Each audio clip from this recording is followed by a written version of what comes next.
Hey yo, what's going on? Welcome to another episode of Hip Hop Made Me Do It. Before I go any further, let me wish all of my choppies all around the world, because I have choppies all around the entire planet. You know what I'm saying? Let me wish y'all a happy new year. It's 2020. I know it's gonna be a great year for me because I've been setting up for it, you know what I'm saying? And I really hope that it's a great year for all of y'all too out there. I wish y'all great success, blessings, and great health.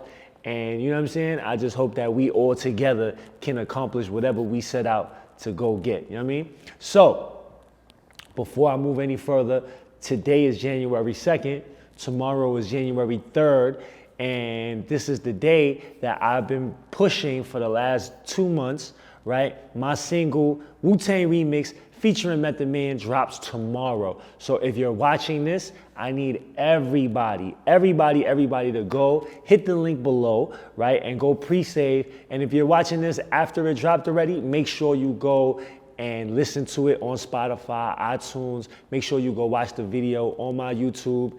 And make sure you like this video. I need 3,000 likes on this video. I know y'all could do it. Sometimes we watch the video and we forget to like. I do that all the time. But I need all of my choppies out there. We gotta flex, you know what I'm saying? Like, we gotta flex. We gotta show everybody that China Mac got some really dope supporters, because I know I do, you know what I'm saying? But sometimes we need to be reminded. So make sure you hit that like button and make sure, you know, you and I got some new merch. Make sure you go get some merch. All right, so now my story today. And for real, I didn't think about this story. I really kind of thought about it right now, like as I was sitting down right here. I don't really pre-plan my stories. So I'm thinking, I'm about to drop a song called Wu-Tang featuring Method Man. And I just was thinking like, damn, I do have a really good story that has something to do with Wu-Tang Clan, right? So when I was about 11, 12 years old, I was in DFY, which is Division for Youth. I had got arrested for robbing somebody and hitting somebody with a brick, like a little rock, right?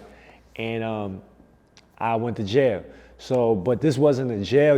It was more like a home, it was like a big campus, and it had like cottages, they called it, right?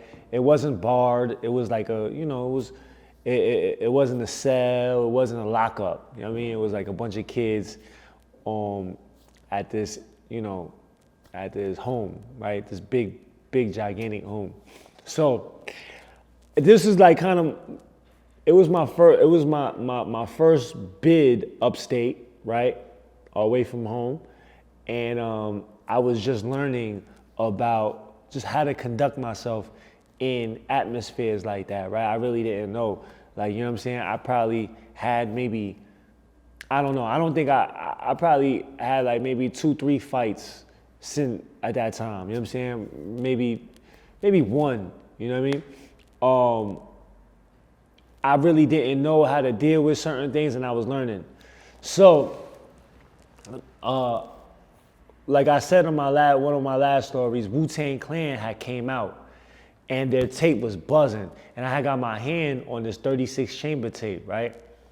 And everybody was trying to get these tapes, and like this tape was just really hot, like everybody. And I got my hand on the tape, and I used to be in my room on my little cassette deck and listening to it with my headphones, just sitting in my room listening to it. And it was really dope. And everybody really, that tape was going around like wildfire. Everybody wanted the tape. It was a hot thing. So I had the tape. So one day this kid, he asked me, he was like, yo, can I borrow the 36 chamber tape? I'm like, yeah, sure, you can listen to it. So now I'm new to this house. Like I had just got there like not too long ago. I was probably like in there for a month and a half, 2 months. I'm not sure. And I had let him borrow the tape. So like 2 days later, I didn't get my tape back, you know what I mean? And then I'm hitting him, I'm like, yo, what's up? Can I get my tape? I want to listen to my tape. So he's like, yeah, I got you. boom, boom. He don't give me the tape. The next morning, I'm like, all right, I want my tape. Like, let me get the tape. So he's like, all right, he hands me the tape when we walking out to like school. So I grab the tape from him, and then I'm like, boom, I put it in my room, and I go to school, whatever. We go to class and stuff, and then I come back later, and then I put it back on, and I'm listening to the Wu-Tang, the 36 Chamber tape, right? And my favorite song off of that was it was definitely Protect Your Neck, cause that was the first song, and it was also METHOD, man. It was definitely that song. That song was lit. Method Man song, and one of my favorite parts of that tape was that I'll fucking sew your asshole closed and keep feeding you and feeding you and feeding you and feeding. It was funny to me. Like that was so dope. It really blew my mind that somebody would actually say that, and I was cracking me up. But that tape was super dope. So I'm listening to the tape, and then I'm like, all right, we rocking. Then it's like, woo! I'm like, what the fuck? So I grab my tape, and this string is like all over the place now, the cassette tape. Anybody that never had a cassette tape, it's a tape, and it has like this like, what would you call it? Like a film, like a thin film, right? And that's what plays the music. The cassette player reads the music off of that thin film. So it was like going crazy. I'm like, I grab it out of the cassette player, and I'm fixing the string, like the film, and I see that there's like a big cut, and somebody put some tape around it. And I saw the tape was cracked too. Now I noticed the tape was cracked. And when I gave him the tape, it was a brand new tape, like brand new tape. So I'm just like, yo, this dude broke my tape. Either that or he gave me another tape. Like, you know what I'm saying? So I'm just like, so then I'm tight, right? And I'm just like, I really didn't know what to do. So my roommate, he's like, yo, you gotta beat him up, bro. He just tried to do you, like, he put the battery in my, he's like, yo, you gotta beat him up. Like, you have to, like, there's no way you can, like he just deaded you and gave you like a bullshit tape, and he broke it. So go and holler at him, you know what I'm saying? And if he don't give you back another tape or whatever like that, then yeah, you gotta hit him, you gotta fight him. So I'm just like, I really didn't want to fight him, you know what I'm saying?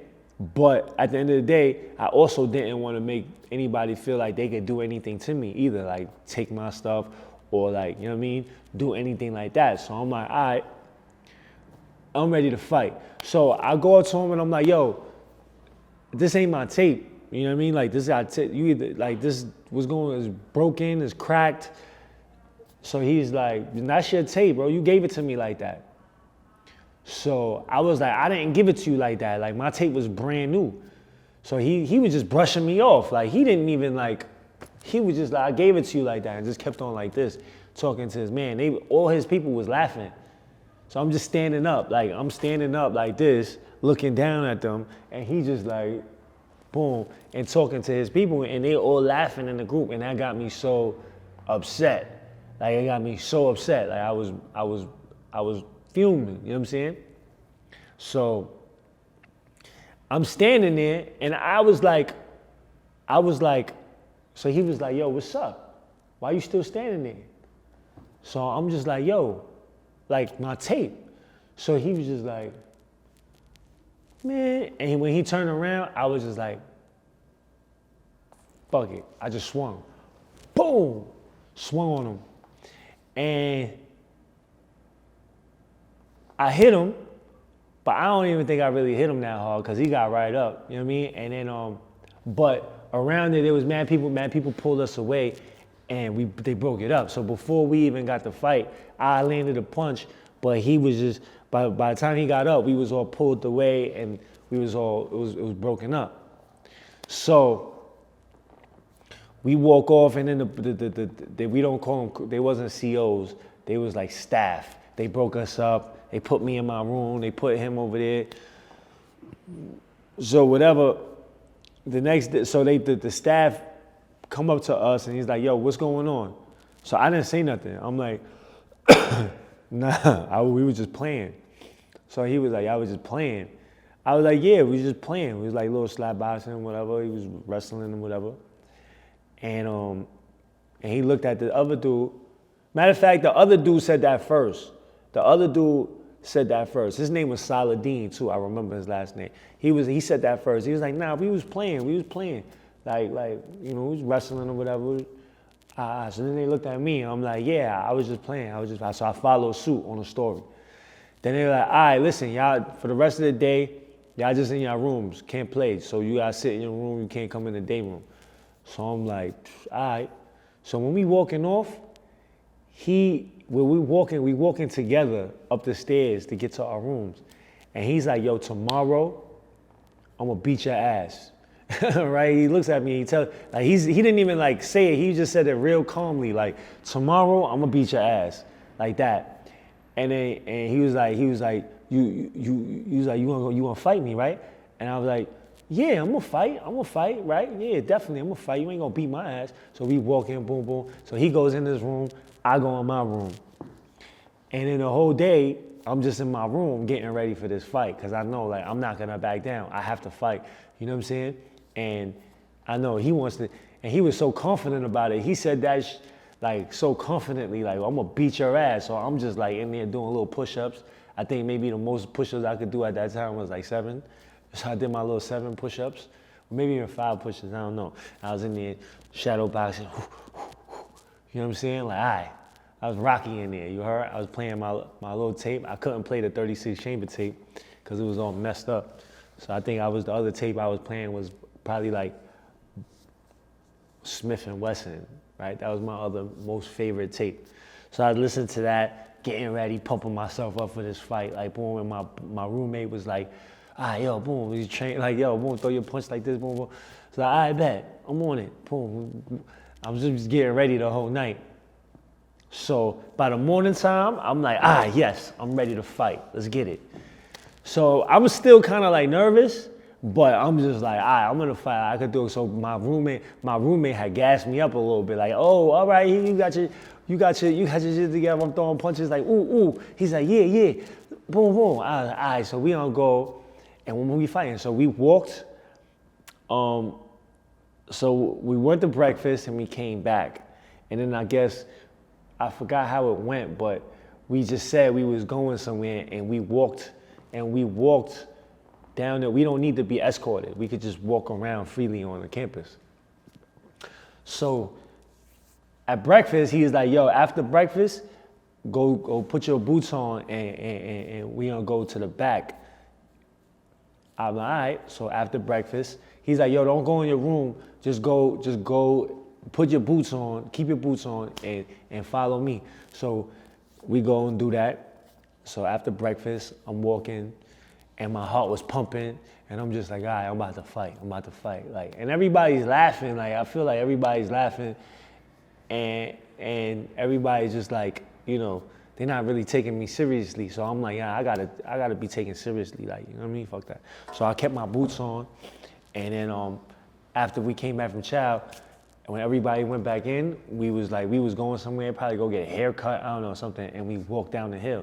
So when we walk down the hill, there's a new mess hall, which is straight down, and there's an old mess hall, old cafeteria, which is not used for nothing, but there's like a back alleyway. So he's like, yo, follow me. So he walks in the thing, and we walk into the back alleyway, into behind the old mess, the old cafeteria. So I remember he's walking ahead of me, and then abruptly he just stops and he turns around and he takes off his hoodie. Boom.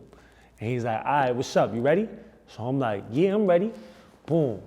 So my roommate had taught me to throw my hands, right? So I'm throwing my hands like, all right, I'm ready, right? Because that's how he was throwing his hand. So I'm like, all right, what's up? So he throw his hands. And I went to punch, boom, and he just tagged me, pow. I was just like, oh shit. So every time I threw a punch, I would miss, and he would just hit me. You know what I'm saying? Like he was just every punch that I was throwing was missing, and every punch he was throwing was landing. But I fell on the floor, and I remember he had hit me, boom, and I kind of, you know, when you get hit and you feel your face getting swollen, like I felt my eye like I felt that just like whoop, right, and then I fell on the floor, and I fell on the floor, and I was like, yo.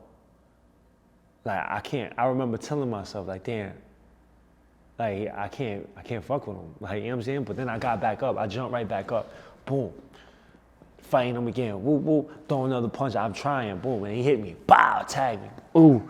Like I remember hitting my back on a brick like this, boom, and I fell on the floor again. Now I feel this side of the face, whoop, right?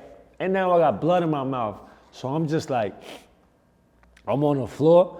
But then I'm like, nah, I can't. Like, I gotta give. And he's playing with me. He's not even fighting me no more. He's like, oh, you kid, boom. And I'm just like, like this.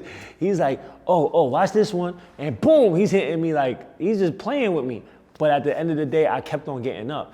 And I got up so many times that by the time we walked back into the dorm, my face was like this. I could feel it. Matter of fact, when the wind was hitting me, I could feel it. I could feel it hitting like different places the wind don't usually hit. Like, you know what I'm saying? And I could see my face, like looking like this. I could see my chin. That's how bad my face was. And he's like, boom, boom, boom. So when we got done, finally, like he was just like, you done? You done? So I'm just like, yeah, I'm done. And then we fought for mad long though. I wouldn't give up. You know what I'm saying? I wouldn't give up, and I just kept on fighting. So now, once we walk back to the house, when I get to the house, the staff is looking at me like, what the fuck happened to you? So I made up a story. I'm like, yo, I'm walking up the thing, and like a bunch of people jumped me. You know what I'm saying? Like, I definitely wasn't trying to say one person hit me. Like, I was like, yo, a bunch of people jumped me, and boom, I remember that, and they had put me like in an infirmary, and I remember that, and after that happened, after I healed up and I went back to the house, Saladin was the dude I got into a fight with. He came up to me and he gave me a pound. He was from upstate somewhere, but he gave me a pound. He's like, yo, bro, he was like, I respect you. You know what I'm saying? Like, you fought, you didn't quit, and you didn't tell. You know what I mean? So he gave me a pound, and I remember after that, I had more respect from the people. Even though I got my ass whipped, I ain't gonna lie, I don't think I punched him one time. You know what I mean? He definitely whipped my ass, and I've definitely held that ass whipping like a man, you know what I mean? Even though I was a little kid. But that was really my first ass whipping. You know what I'm saying? My first straight, no hands down ass whipping. And yeah, it was all because of a Wu-Tang Clan 36 chamber tape. So, yo, Wu-Tang Clan, Method Man, if you watching this, I fought for that tape, bro. I fought for that tape. I had me looking like Elephant Man and all that, but I fought for that tape. And that was one of the, that's one of my memories of, you know, of Wu-Tang Clan and how I came up and what, you know, and yeah. So I hope you like this story, you know what I'm saying, of me telling you how I got my ass whipped. You know what I mean? Make sure you like, make sure you subscribe, make sure you pre-save my song Wu-Tang Remix, dropping tomorrow, January 3rd. Make sure you go add it on Spotify, iTunes. Make sure you go log on to my site, go get you some limited edition China Mac Wu-Tang hoodies. And I'll see you on the next episode. Everybody be safe, be great, and let's get it.